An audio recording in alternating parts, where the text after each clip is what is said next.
All right, well, we don't want to be too late. It's probably right after lunch. Everybody's probably just going to be trickling in, so that'll be okay.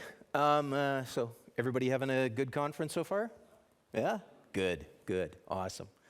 So this is the Masa CMS in a modern ecosystem talk. So hopefully we're all in the right place, and if not, it's a bit thin, so please don't leave. How am I? It's Friday, so I'm very tired. So if I start droning a little bit, just maybe throw something at me and I'll wake up a bit. I started, this is my, I think, 30-year anniversary this year for development. I started literally the year, 2 years before CFML, and it was a wild and woolly time trying to work with CGI, little apps here and there, and just a disaster. So CFML was a godsend. Started in 1.5, been doing it ever since. Do a lot of React and Next.js now. And I was a lead developer on what Masa became, the app that shall not be named, for about 12 years before it went closed source after open source, a crime. But anyway, I'm trying to move on. So I've got probably about 20 years experience in the sort of CMS development world. So I am highly opinionated, kind of like a lot of the old school CMSs. Why you are here, hopefully. I assume maybe a lot of you, how many people here have used Masa or the pre-Masa platform? Okay, a few of you. Also, if you're a user of the JavaScript, that will be helpful. You'll get a little more out of this. If you're interested in headless, decoupled, API first, or any other cool, buzzy-sounding technologies that you haven't explored yet, then maybe you'll get some ideas out of this as well. So what has changed in content management systems? We started off with edit and render, right? Back when the web was almost nothing, people wrote, we need content, we need it out there, so we just need somewhere to put it and something to display. So it was all nice, rudimentary, and theming was just hack it right in there. Then we got to edit and render, and we started throwing in little API. It started at the RSS feeds that we could pull some news in. We thought we were really doing good. Theme got a little more separated, but was still 90% of the work of getting a website up was just working with the CMS and trying to get it to look pretty, because they were very opinionated. And we'll talk about what that word means in a bit. Little further on, and now we got to edit and compose. Our clients got jealous that we got to do all the theming, so they wanted to be able to go in there and slide stuff around and make our lives that much more harder by having every single page look different than every other previous page. And then there was still the render. It was still part of the same thing, and the API, and the theme was still even more work probably, because we had to try to make it work with what they were doing after we closed the book on them. And now where we're at is CMSs of all shape and size. So some of them are just edit with an API. So there's no front end at all. And those are the truly headless type CMSs, where they don't even consider what you're going to be using to present the content. They are just pushing it out as an API.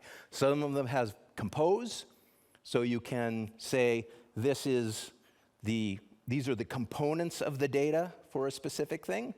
But again, what you do with it when it comes out of the API is entirely on you. Some of them do have renderers that are sort of paired, just front-end frameworks that work really well with a CMS. A lot of times people will build the cool headless CMS and everybody else says, it's so much work. So I'm just going to build a framework that works really well with the CMS, and it almost is like a sort of traditional CMS. And those are more like decoupled, where they become sort of closely paired. Some of them require a theme. Some of them they're meant to use like Material UI or Tailwind. So it's a free-for-all, which is both good and bad because it means that you have a lot of choice, but you end up having to commit yourself to a lot of different types of technologies because each individual component now is going to require its own set of frameworks or rules or they like to get away from opinion as much as possible. And opinion is essentially what's enforced upon you by the technology that you're using. And again, we'll talk a little bit about Masa, which is definitely a more opinionated content management system. And we'll explore that in a bit. So what makes an enterprise CMS? I've used a lot of other CMSs in the sort of recent few years, and it drives me crazy to see what developers think is an enterprise CMS, because it shows that they're either not applying the sort of rigors they apply to themselves to the content in their applications, or they simply don't understand the experience of it. So yes, I am a bit opinionated on this, so there's going to be a tiny bit of ranting here. So the M in content management, CMS is management. So the first thing we have is content editing, right? Place to put our images, our content. The second phase of that is fairly large. There's the permissions. Who can enter, edit, and publish content? There's the history of the content, the versioning of the content. Very different things, actually. There's approval. There's governance, which is the rules that govern the approval. There's hierarchy and taxonomy, which is where a lot of opinion in content management systems come. A lot of modern ones don't like to apply any sort of, this is what content's going to look like. You have a title, you have a body, you have a summary. They don't want any of that. They let you put all that in yourself. You basically build all your objects, which has its advantages and, I think, as many disadvantages. But again, that's opinion. And then there's transformation, what you do once it's in there. And that's a pretty big part of it too. And then there's content delivery, where content is collated, iterated, scheduled, rendered, authenticated, and distributed. So there is a lot to content management. So I like to think of it as Git for your company's content, where there's versioning, branching data and documents, but then there's so much more. There's so much more, because it has to be authenticated, composable, repeatable, collectible, filterable, and searchable. So if your content isn't doing all of those things, at some point you're going to run into some serious difficulties. So we're specifically talking about Masa. And Masa is the rebirth of what was an open source system in the CF community for a long time that was purchased by a big faceless corporation in the US and for whatever reason, closed sourced, but there were still a lot of people using it. So We Are North used to be We Are Orange. I'll let Gust explain that if you're ever interested in that transition, but Orange is a fairly big company over here in Europe and sort of self-explains. But he took up the task of taking where it sort of left off in mid-development, re-released it as an open source system, and spent a bit of time sort of bringing it up to the latest version. And it is, comparably to what you would see in modern, especially headless and decoupled CMSs, fairly opinionated. And Again, what that means is it applies its own sort of rules and hierarchy and taxonomy to the content you enter. And as developers, we usually hate that, right? I don't want rules, I don't want chains. I want to be able to go in there and create the smallest, most efficient thing possible and deliver it as quickly as I can. And what I have found in my career is you deliver that to the client and they're just staring at it like the first time grandma gets a remote control in her hand. No clue what to do with it because there's no standardized sort of interface and very, very hard to document because you're essentially creating a new application every time. So unless, again, we know what documentation for developers is like, unless you're rigorously documenting this, they have very little to go on. And I find the uptake and use by clients is very low. So again, my opinion, but having a bit of opinion in your CMS is a good thing because now you can document that and deliver that. And yes, there might be fat around the edges, right? There's going to be stuff that simply isn't used or needed by the client, but you can document it and they can take out of it what they want. So that's where you get some of your standard stuff out of the box. Like for content, we have regular content. There's components, which are reusable snippets of content. There's forms. You can create custom objects. And you get a repeatable pattern that you can reuse and reapply and document. So I definitely prefer an opinionated CMS. Doesn't say that you can't apply your own opinions to it, and we're going to be demonstrating that a bit too. By the way, it's not just slides. I'm just saving all the cool stuff for the end. So this is the part of the CMS that we're going to be looking at today, and that's the API. That's the API endpoint standard for a Masa CMS website. And this is all I want to use today, is essentially what you get out of there. And this lets us access all of the content that what you might call a traditional front-end website uses to compose all the data, give us our navigation, our menus, and everything like that. We can get all of that right off this little API endpoint. So Masa CMS, when we talked about all those different ones, is traditionally the compose and render and API type CMS. It's been around in its various iterations for about, close to 15 years, I guess. But you can also do decoupled quite easily. And the only real difference between decoupled and headless is a decoupled website is essentially, the front end is essentially built specifically for that CMS, where headless is, you're just on your own. You have to build if you're rendering it in a mobile or on a web page, you're just on your own. And it's not going to tell you anything about how you should do that.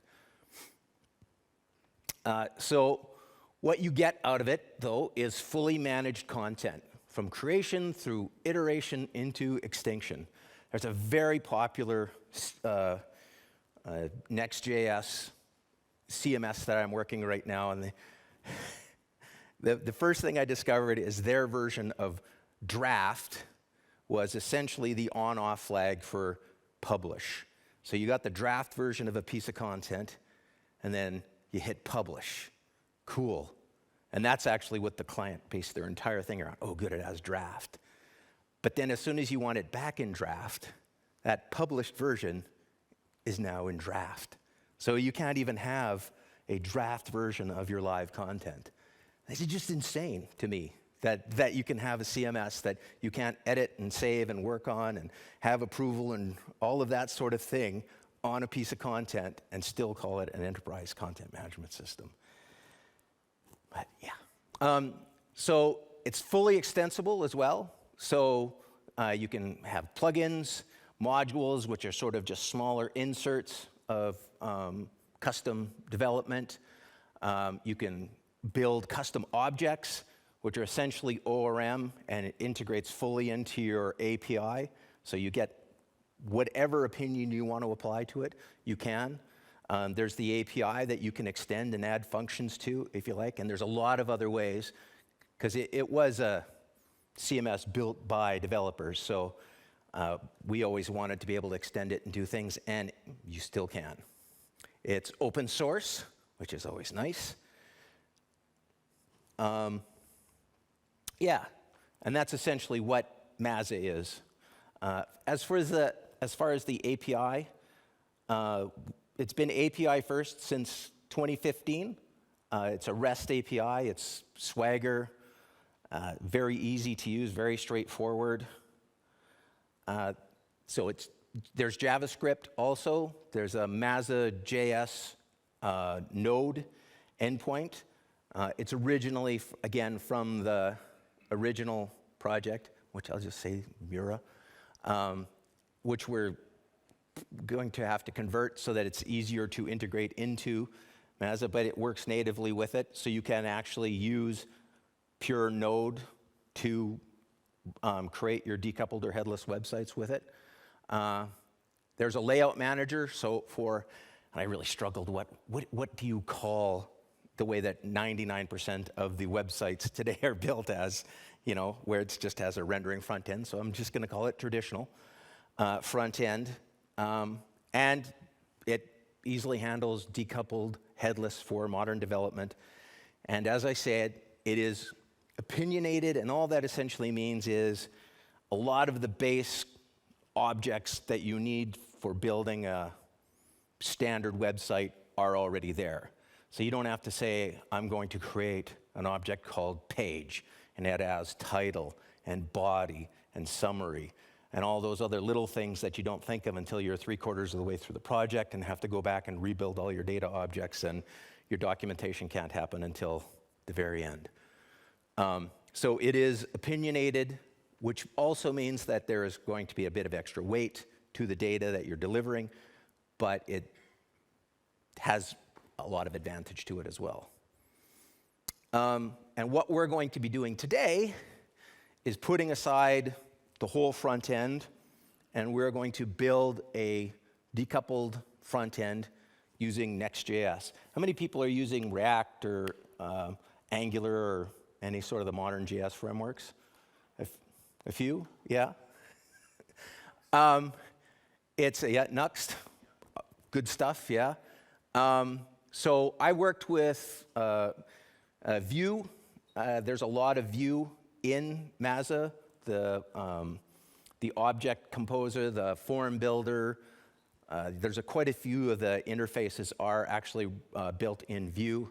I work a lot with Next.js now, so that's what we're going to use. We're going to build a complete front end in Next.js. Next.js, if you don't know, is essentially a framework applied on top of React. If you've ever worked with React, it can be terrifyingly complex in some aspects, like if you ever have to start off with React and do stateful management, you probably you're seriously thinking about getting a paper out instead. But Next.js makes a lot of life in React development so much easier. And the biggest thing is you can build static websites out of it. So if security is a big issue, when you build your front end, it literally can build the entire website, all the content, all the sort of variables into HTML pages and optimized images, and you can deliver your entire website, even though it's built on a CMS, from an S3 bucket. So it's as secure can be. And it doesn't necessarily mean that it can't be very interactive and still be like an online shopping experience or anything like that, but you can build as much as possible as you want as static, and I love that a lot. So today, what are we going to be looking at? Finally, I get there. We're going to be looking at the Masa API. We're going to be working with Next.js, and we're going to be using Material UI, which is basically a framework. But is it Google? It's Google's sort of front-end composing framework, which is really nice for building fast projects because it means you don't have to spend 90% of your design day on browser stack swearing at one particular browser because nothing is rendering correctly. Does a lot of that for you. So let's look at some stuff. All right, so we're going to start off with what is a Next.js website. And it's a very simple website. It's got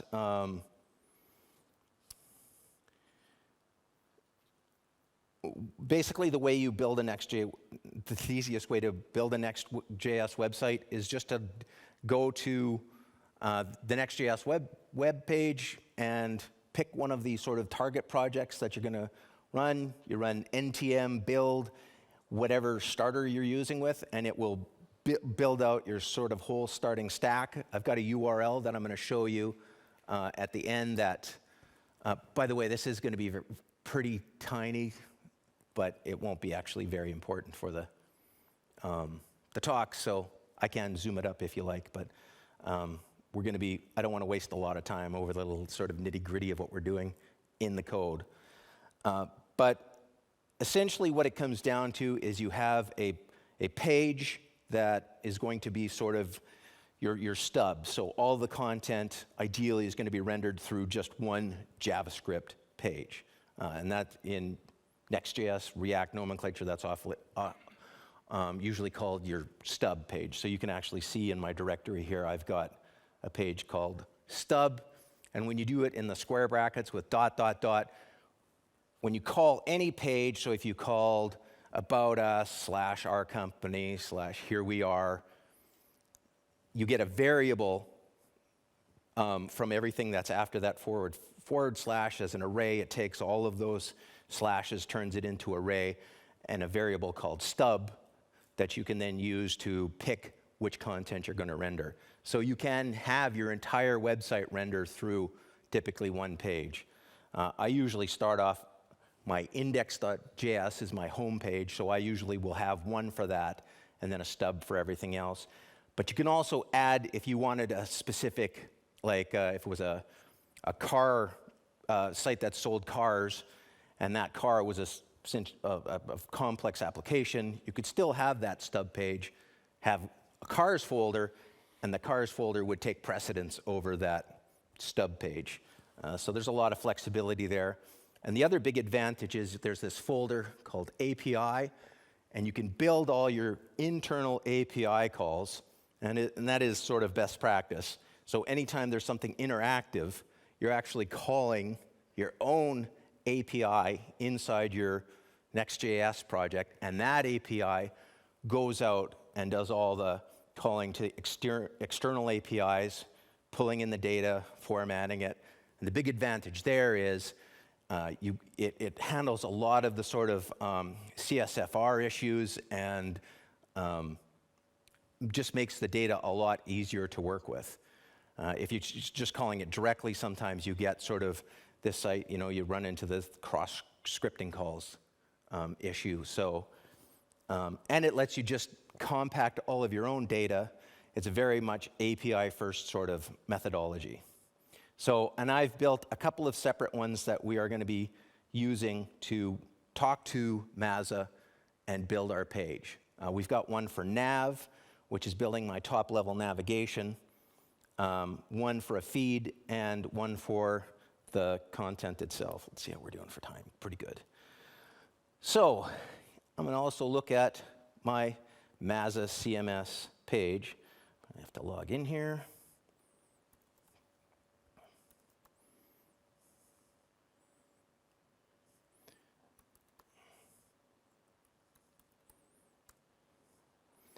All right, yes, I know I'm using just regular bad password. So I've got a very simple website here on the back end. I've got an about page. I've got a blog. By the way, I used ChatGTP to write all of the content and create all the images, and it is truly awful, and I love that so much. It is just so bad. And yeah, one of them was I asked it to write an article about CF and people named Mark. So we'll look at that one too. That's my favorite article that Chat created for us. Anyway, so there's the bulk of my content. I also have a directory here called Skills, which is this is a web developer, cutting edge, cool dude's website. Chuck Cold Fusion McLaughlin. And this is his skills page, what he feels is his top level skills. And you can see it's outside of navigation. It doesn't show up in navigation, and we can use that as a little endpoint to pull out specific things and do things with that specific data. I've also got a custom object, and a custom object is essentially something where you can build your data object. It's an ORM object that also becomes part of the Masa CMS data stack. So it immediately shows up in your API. So to see what that looks like, you can go down here, you can add properties, you can add relationships, and build whatever complex business logic you need into your site. So we've got one of those as well. Right, so generally speaking, if we go now to what a stock Masa CMS website looks like, we've got home, we've got our about page. There are some images associated with it. They're not showing up in the theme yet. We've got our blog, which lists our articles, and a few more components here. Sort of the way we've always done it, but I have built on top of the in Next.js and using just the API, a version of that. So you can see we've got navigation up top. That's essentially one API call to the content endpoint, and I'll show you what that looks like right here. This is the raw endpoint, the data you get back, which is just a large JSON object. And I can scroll down till I find content. There's comment, content. And then if I want to get to that endpoint, click on that. And now here is all of my, and this is a sort of smaller version of the content that we've got in there. It doesn't have body, it doesn't have, it's sort of the content nav of the content. And you can see we've got for each one, there are a bunch of extra links. And these are essentially all of the other endpoints that you can call for each object. And another, a really powerful one for building decoupled websites is this rendered one. So when I click on that one, now not only do I get all of the objects, but I also get everything rendered. So this HTML head queue is all of the JavaScript that would normally get rendered on the traditional sort of render point. I've got all of the versions of the images. Anything that I put onto the page comes here, fully rendered, and I can just compose that onto the page. Some of that we're going to use today. Most of it we're not going to. And a lot of it sort of applies to if you do the Node Next.js version of the application where you're not going to be doing anything to the content. You're just going to sort of extend Muir's opinion. So that's essentially the endpoint that we are using to produce navigation. And that call is essentially to, if I look at that, you can also add, where is the question mark? Right, no.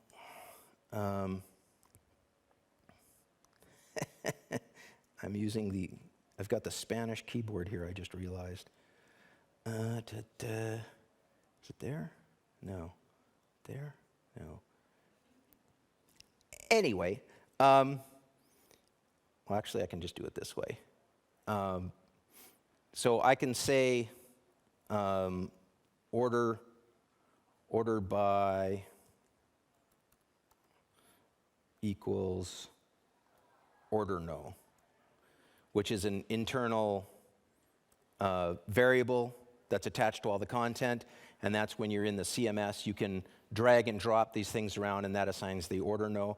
But I can also go in there and I can say order it by title, or there's a lot of the queries that you can use inside of Masa itself and writing code. You can build query strings off the API and just deliver specific. You can essentially create feeds right off the end of the API, but we're not going to be needing that one, so I'm just going to get rid of that.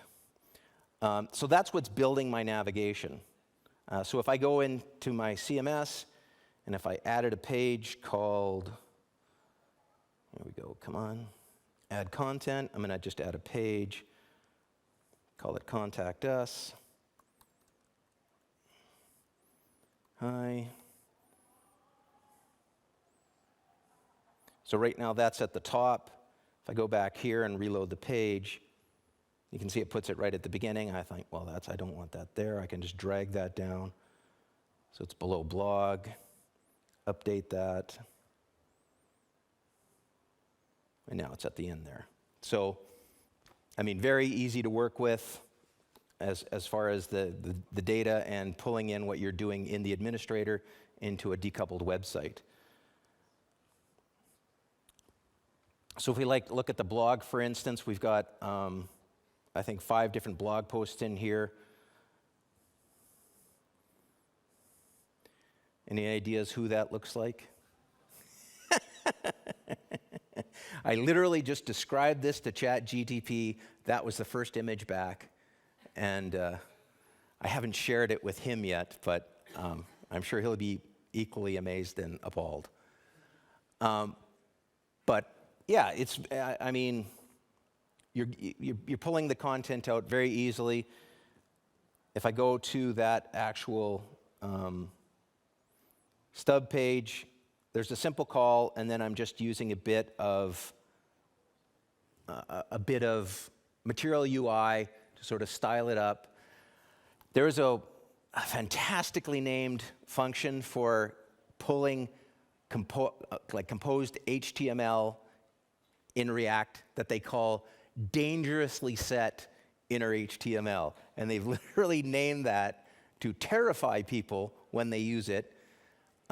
It isn't actually, if you implement it correctly, it isn't dangerous because you can sanitize the content. But they want to remind you that if you don't sanitize your content, you are dangerously giving people the ability to inject their own HTML, JavaScript sort of attacks in there. But as long as it's sanitized, that's sort of just a pay attention warning. And fantastic. It's one of my favorite names of a prop I've ever seen in my life.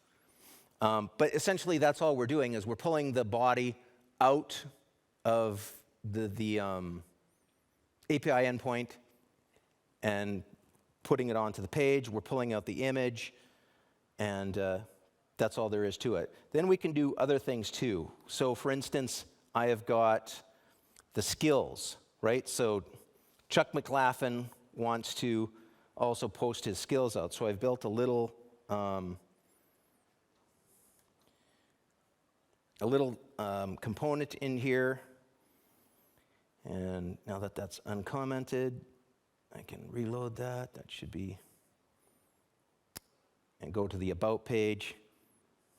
So here's Chuck.